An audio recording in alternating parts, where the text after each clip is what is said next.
अंदर से आवाज, जिंदा हूँ माँ जी। तो फिर मेरी चाय क्यों अभी तक नहीं आई? कब से पूजा करके बैठी हूँ। ला रही हूँ माँ जी। बहू चाय के साथ भजिया भी ले आई। सास ने कहा, तेल का खिलाकर क्या मरोगी? बहू ने कहा, ठीक है माँ जी, ले जाती हूँ। सास ने कहा, रहने दे, अब बना दिया है तो खा लेती हूँ। सास ने भजिया उठाई और कहा, कितनी गंदी भजिया बनाई है तुमने। बहू, माँ जी मुझे कपड़े धोने हैं, मैं जाती हूँ। बहू दरवाजे के पास छिपकर खड़ी हो गई। सास भजिया पर टूट पड़ी और पूरी भजिया खत्म कर दी। बहू मुस्कुराई और काम पर लग गई। दोपहर के खाने का वक्त हुआ। सास ने फिर आवाज लगाई, कुछ खाने को मिलेगा? बहू ने आवाज नहीं दी। सास फिर चिल्लाई, भूखे मारोगी क्या? बहू आई सामने, खिचड़ी रख दी। सास गुस्से से, ये क्या है? मुझे इसे नहीं खाना, इसे ले जाओ।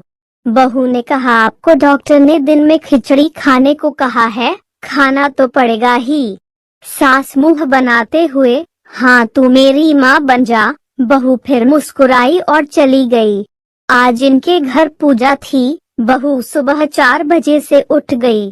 पहले स्नान किया, फिर फूल लाई, माला बनाई, रसोई साफ की, पकवान और भोज बनाया। सुबह के 10 बज गए। अब सास भी उठ चुकी थी। बहू अब पंडित जी के साथ भगवान के वस्त्र तैयार कर रही थी। आज ऑफिस की छुट्टी भी थी, उनके पति भी घर पर थे। पूजा शुरू हुई। सास चिल्लाती, बहू ये नहीं है, वो नहीं है। बहू दौड़ी दौड़ी आती और सब करती। अब दोपहर के 3 बज गए थे। आरती की तैयारी चल रही थी। पंडित जी ने सबको आरती के लिए बुलाया और सबके हाथों में थाली दी। जैसे ही बहू ने थाली पकड़ी, थाली हाथों से गिर पड़ी। शायद भोज बनाते हुए बहू के हाथों में तेल लगा था, जिसे वो पोंछना भूल गई थी। सारे लोग तरह तरह की बातें करने लगे।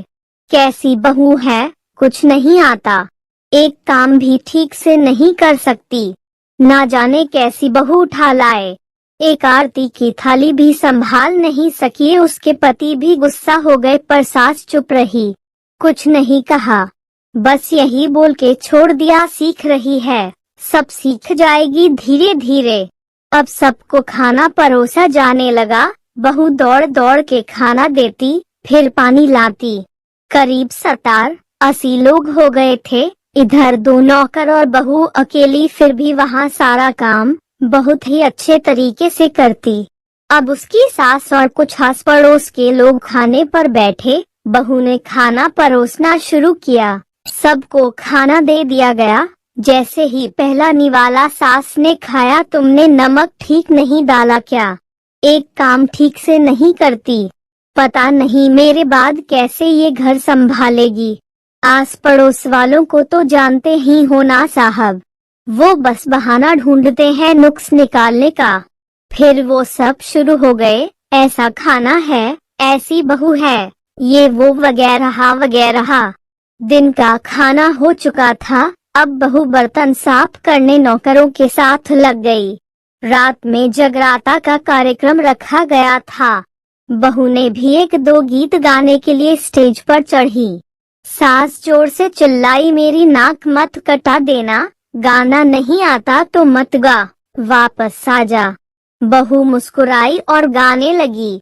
सबने उसके गाने की तारीफ की, पर सास मुंह फुलाते हुए बोली, इससे अच्छा तो मैं गाती थी जवानी में, तुझे तो कुछ भी नहीं आता।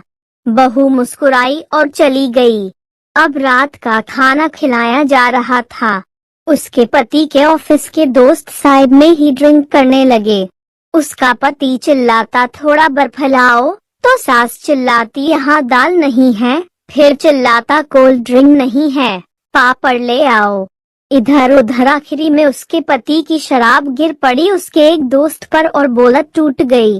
पति गुस्से में 2 झापड़ अपनी पत्नी को लगाते हुए कहता है, जाहिल कहीं की, देखकर नहीं कर सकती, तुझे इतना भी काम नहीं आता। सारे लोग देखने लगे। उसकी पत्नी रोते हुए कमरे की तरफ दौड़ी। फिर उसके दोस्तों ने कहा, क्या यार पूरा मूड खराब कर दिया, यहाँ नहीं बुलाया होता, हम कहीं और पार्टी कर लेते। कैसी अनपढ़ गवार बीवी ला रखी है तूने, उसे तो मेहमानों की इज्जत और काम करना तक नहीं आता, तुमने तो हमारी बेइज्जती कर दी। अब आस पड़ोस की औरतों को और बहाना मिल गया था। वो कहने लगी, देखो क्या कर दिया तुम्हारी बहू ने, कोई काम की नहीं है।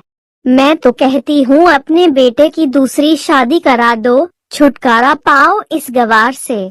सास उठी और अपने बेटे के पास जाकर उसे थप्पड़ मारा और कहा, अरे नालायक, तुमने मेरी बहू को मारा, तेरी हिम्मत कैसे हुई, तेरी टांग तोड़ दूंगी। उसके बेटे के दोस्त कुछ कहने ही वाले थे कि उसकी माँ ने घूरते हुए कहा, चुप, बिल्कुल चुप, यहाँ दारू पीने आए हो, जबकि पता है आज पूजा है और तुम्हें पार्टी करनी है। कैसे संस्कार दिए हैं तुम्हारे माता पिता ने, और किसने मेरी बहू को जाहिल बोला, जरा इधर आओ, चप्पल से मारूंगी अगर मेरी बहू को किसी ने शब्द भी कहा तो।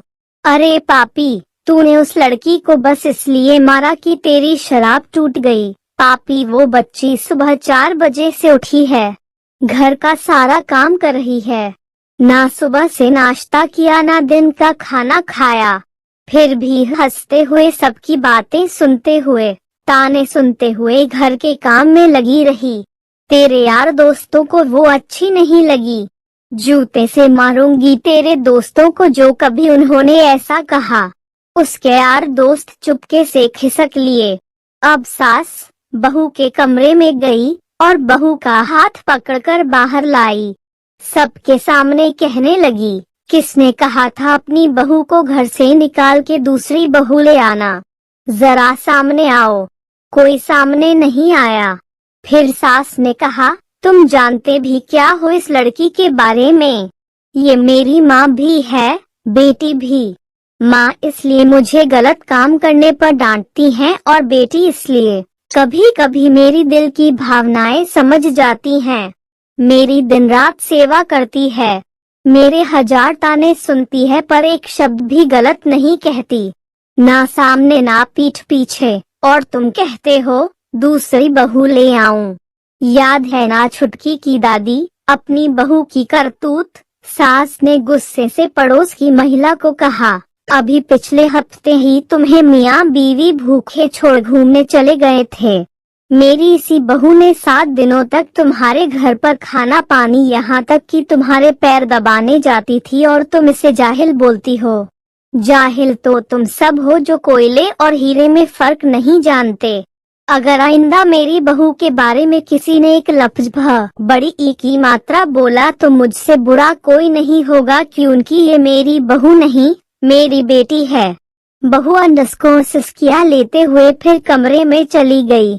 सास ने एक प्लेट उठाई और भोजन परोसार बहू के कमरे में खुद ले गई। सास को भोजन लाते देखा तो बहू ने कहा, अरे माँ जी आप क्या कर रही हो, मैं खुद ले लेती। सास ने प्यार से ताना मारते हुए कहा, डर मत, इसमें जहर नहीं है, मार नहीं डालूंगी तुझे। तुझे नई सास चाहिए होगी, पर मुझे अभी भी तू ही मेरे घर की बहू चाहिए। बहू ने अपनी सास को रोते हुए गले से लगा लिया। सास भी रो दी पहली बार और कहा, चल खाना खा ले। फिर मजाक करते हुए कहा, फिर मेरे पैर दबाने चले आना और ये ख्याल मन में मत लाना कि सास पैर बोलती है, किसी दिन मैं इसका गला दबा दूंगी, क्योंकि कभी मैं भी यही सोचती थी। दोनों खूब हंसने लगती हैं। कुछ रिश्ते बहुत मीठे होते हैं, बस बातें कड़वी होती।